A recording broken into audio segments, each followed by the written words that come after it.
नाज़रीन अस्सलाम वालेकुम रहमतुल्लाहि व बरकातुहू। आज मैं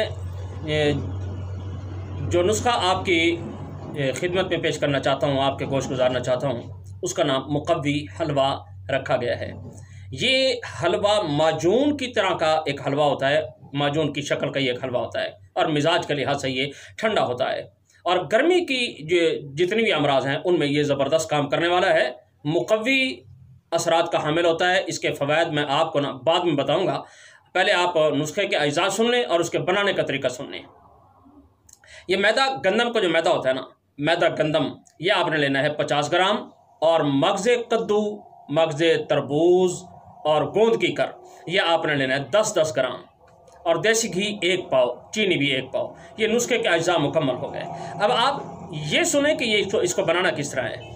इसके बनाने का तरीका यह है कि आपने जो गंदम का मैदा है ना, इस गंदम के मैदे को आपने ये जो देसी घी है इसमें से कुछ घी निकाल के इसको आपने इसके अंदर चर्ब करना है, यानी थोड़ा सा घी मिला के ना उसे आपने ऐसे हाथों से मसल देना है और वो जब वो चर्ब हो जाएगा, यानी आपको पता चल जाए भी अब घी की नमी इसके अंदर आ गई है, तो इसको आपने भूनना है।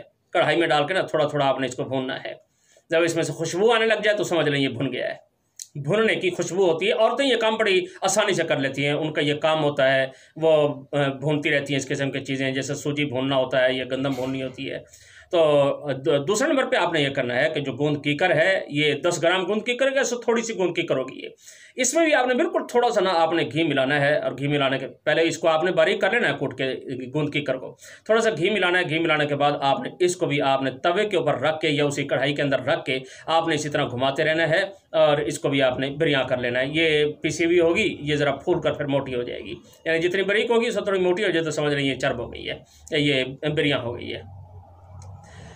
तो अब आपने इसको भी आपने दोबारा पीस लेना है। अब पीसने के बाद बाकी जो चीज़ें हैं ना, ये मगज़ कद्दू और मगज़ तरबूज वगैरह है, ये चीज़ें ना आपने इनको भी पीस लेना है बारीक करके।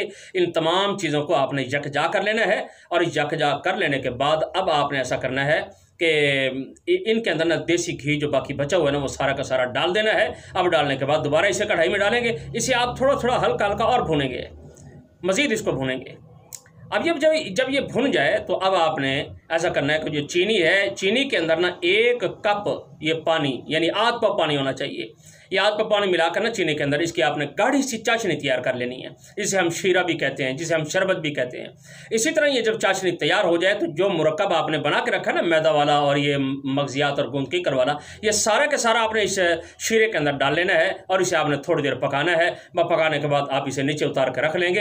अल्लाह अल्लाह खैर सलाह, हमारी ये दवा तैयार हो गई है माशाअल्लाह। अब ये दवा तैयार है। अब आपने क्या करना है कि 1 चम्मच चाय वाला आपने सुबह भी खाना है और 1 चम्मच चाय वाला दोपहर को भी खाना है और 1 चम्मच जो चाय वाला है ये शाम को भी आपने इस्तेमाल करना है। और इसके ऊपर आप दूध भी पी लिया करें तो सोने पे सुहागे वाली बात है। ये माजून नमा हलवा होता है। अब इस हलवे के फ़ायदे क्या होते हैं कि ये गर्मी और खुश्की से पैदा होने वाले जितने भी अमराज होते हैं, तमाम अमराज में ये बहुत ही लाजवाब चीज़ है।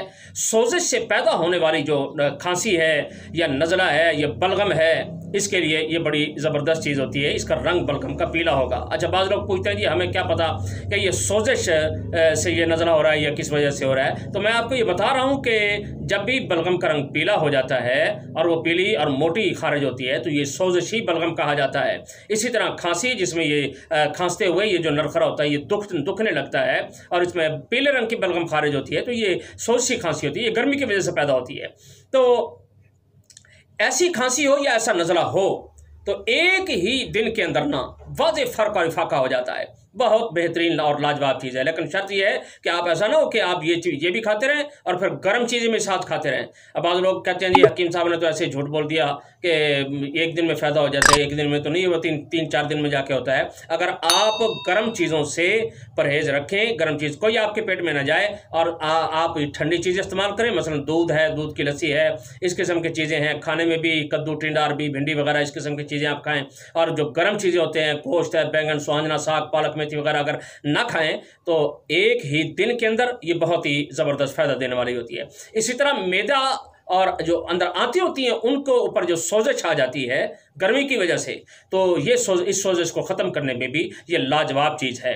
और ये खुश्क खारिश हो या वो खारिश کہ جس میں پیلے رنگ کی پیپ سے بھری ہوئی پھنسیاں نکلتی ہیں، ان پھنسیوں کے لیے بھی یہ بہت ہی لاجواب چیز ہے، اس خارج کو بھی یہ ختم کر دیتی ہے، پھنسیاں بھی ختم کر دیتی ہے۔ اور ایک اور بات ہے کہ جو پیشاب میں جن حضرات کو جلن رہتی ہے یہ اس جلن کو بھی دور کر دیتی ہے، اور پیشاب کے اندر جو البیومن کا اخراج ہوتا ہے، ایک لیسدار مادہ ہوتا ہے، گھی کی طرح کا مادہ ہوتا ہے، وہ مادہ جب خارج ہو رہا ہوتا ہے تو اس البیومن کو بھی یہ روک دیتی ہے۔ گرمی کا جریان ہو، اس جریان کو بھی روک دیتی ہے۔ اگر گرمی کی زیادتی سے یعنی کسی آدمی کو کی دماغی قوت کمزور ہو جاتی ہے تو اس کو بھی یہ طاقت دیتی ہے، آنکھوں کو بھی یہ روشن کرتی ہے۔ اب یہ مجھ سے نہ پوچھیں کہ جی ہمیں کیا پتا کہ دماغ جو کمزور ہوا ہے یہ گرمی سے ہوا ہے کہ سردی سے ہوا ہے۔ میں آپ کو پہلے بتا رہا ہوں کہ پیشاب میں جلن جو ہوتی ہے یہ گرمی کی زیادتی کی علامت ہوتی ہے۔ اگر آپ کو پیشاب میں جلن ہو رہی ہے تو سمجھ لیں کہ اس کے ساتھ جو بھی تکلیف پیدا ہو رہی ہے وہ اس گرمی کی وجہ سے ہو رہی ہے۔ تو یہ جو آنکھوں کی روشنی کم ہو جاتی ہے، خصوصاً وہ لوگ، یہ بات یاد رکھ لیں، وہ لوگ کہ جن کی آنکھیں دھوپ میں بیٹھنے سے دھندلا جاتی ہیں، ان کے لیے تریاک کا درجہ رکھتی ہے۔ یہ دھوپ میں بیٹھیں گے دھندلا جائیں گی، سائے میں آئیں گے پھر آنکھیں درست ہونا شروع ہو جائیں گی۔ ایسے آدمیوں کی آنکھیں جو ہوتی ہیں نا، دور کی نظر ان کے اکثر بیشتر کمزور ہوا کرتی ہے، تو ان کے لیے یہ بہت لاجواب چیز ہے۔ اور وہ طالب علم جو پڑھتے وقت جن کے دماغ میں خشکی سی محسوس ہوتی ہے، ان کے لیے یہ معجون یا یہ حلوہ آب حیات کا درجہ رکھتا ہے۔ اور اگر زیادہ دیر تک کھانسنے کے بعد بندے کو نا اندر جو بلغم خارج ہو، اور بلغم بھی ربڑ کی طرح، یعنی اسے چبایا جائے تو وہ یعنی ربڑ کی طرح محسوس ہو، وہ ٹوٹنے نہ پائے، تو ایسی بلغم جو نکلتی ہے ان میں بھی یہ بہت زبردست چیز ہے۔ یہ وہ بلغم کہ جب نکلتی ہے تو اس میں سڑی ہوئی بو آتی ہے، سڑاند کی بو آتی ہے، تو ایسی کھانسی میں، ایسی بلغم میں، ایسے نزلے میں یہ فوراً تسکین دینے والا حلوہ ہے، یہ فوراً تسکین دینے والی یہ معجون ہے۔ اچھا، ایک اور بات کہ پیٹ میں جو ہوا پیدا ہوتی ہے، اور ہوا بھی اندر جب گھومتی ہے تو پیٹ میں مروڑ اٹھتے ہیں، بندہ اس مروڑ کو برداشت نہیں کر سکتا، یعنی درد پیدا ہوتا ہے۔ تو ایسی پیٹ میں ہوا جو اٹھے یا پھر پیٹ میں مروڑ پیدا ہو کر موشن آ جائیں، یا ایسے موشن کے جن کے اندر مکھ آتی ہو، یعنی جسے آؤں آنا بھی کہتے ہیں، یعنی آؤں مکھ یہ ایک لیسدار مادے کی شکل کی ہوتی ہے، تو وہ اگر خارج ہو رہی ہے تو اس میں 2-3 خوراکوں سے ہی اس معجون سے، حلوے سے یہ شفا آ جاتی ہے، سکون پیدا ہو جاتا ہے۔ اور ایک بات اور بھی یاد رکھ لیں کہ جوڑوں کے جو درد ہوتے ہیں نا، سوزشی درد، یہ گرمی سے پیدا ہوتے ہیں، یعنی اس کی علامت یہ ہوتی ہے کہ جوڑوں میں درد ہوتا ہے، اور وہ درد بھی یعنی چلنے پھرنے سے وہ درد زیادہ ہوتا ہے۔ دوسرے نمبر پہ اگر جوڑ کے اوپر درد ہے تو وہاں ورم بھی ہوگی، مثلا یہ گھٹنے کا جوڑ ہوتا ہے، یہاں پہ آپ کو ورم محسوس ہوگی، سوجن محسوس ہوگی اور سرخی محسوس ہوگی، ہاتھ لگائیں گے تو وہ گرم بھی محسوس ہوگا، واضح پتہ چلتا ہے کہ یہاں سرخی ہے، حرارت ہے، گرمی ہے، تو بندہ آسانی سے سمجھ جاتا ہے۔ تھوڑا سا بھی اگر کوئی تعلق ہوتا ہے نا بندوں کو کسی امراض کے ساتھ یا حکمت کے ساتھ، تو آسانی سے سمجھ جاتا ہے وہ۔ تو ان ورموں کے اندر، ان جوڑوں کے دردوں کے اندر بھی بہت لاجواب چیز ہے، اور ان دردوں کو یہ ختم کر دیتی ہے۔ اور ایک اور کمال کی چیز میں آپ کو بتا رہا ہوں کہ جو لوگ یہ شکایت کرتے رہتے ہیں کہ جی ہمیں نیند نہیں آتی، وہ نیند پیدا کرنے میں یہ معجون بڑی کمال کی چیز ہے، پرسکون نیند پیدا کر دیتی ہے۔ اور جو آدمی رات کو جاگتا رہتا ہے اور وہ صبح اٹھتا ہے تو پھر وہ اسے تھکاوٹ ہوتی ہے، یہ معجون کہ اگر وہ 2 چمچ بھی کھا لے گا نا تو انشاءاللہ تعالیٰ یہ جو جگارے کی تھکاوٹ ہوتی ہے یہ تھکاوٹ بھی اتار دیتی ہے۔